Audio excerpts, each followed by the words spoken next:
বছর জুড়ে শিক্ষাঙ্গনে অস্থিরতা সহ পূর্ণাঙ্গ সিলেবাসে পরীক্ষা নেয়ায় এবার এইচএসসিতে ফলাফল বিপর্যয় ঘটেছে বলে মনে করেন শিক্ষা সংশ্লিষ্টরা।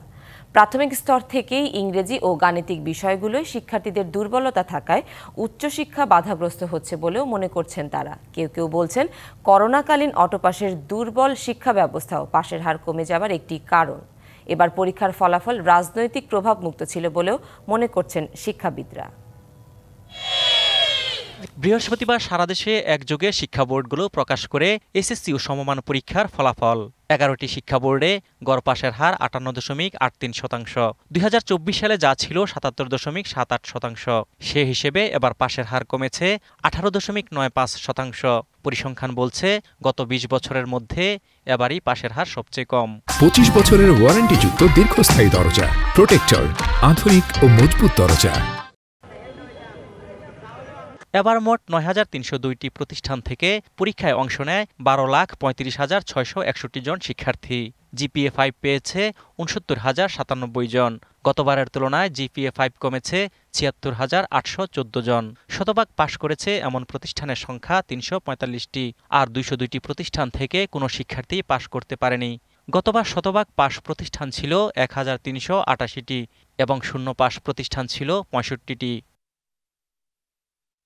এবার মাদ্রাসা শিক্ষা বোর্ডে পাশের হার 75.61% এবং জিপিএ 5 পেয়েছে 4,268 জন, আর কারিগরি শিক্ষা বোর্ডে পাশের হার 62.67%। কারিগরিতে জিপিএ 5 পেয়েছে 1,610 জন। বিশ্লেষকরা মনে করছেন করোনাকালীন অটোপাস শিক্ষা ব্যবস্থার ভিতকে দুর্বল করেছে। শিক্ষার্থীদের মূল্যায়ন পদ্ধতিতেও ছিল নানা দুর্বলতা।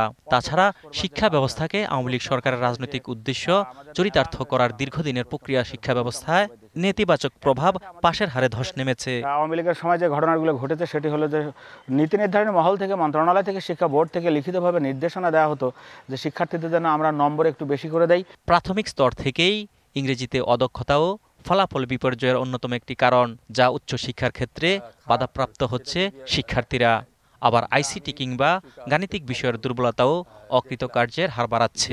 ইংরেজি বিষয়ে বেশিরভাগ শিক্ষার্থী অকৃতকার্য হয়েছে।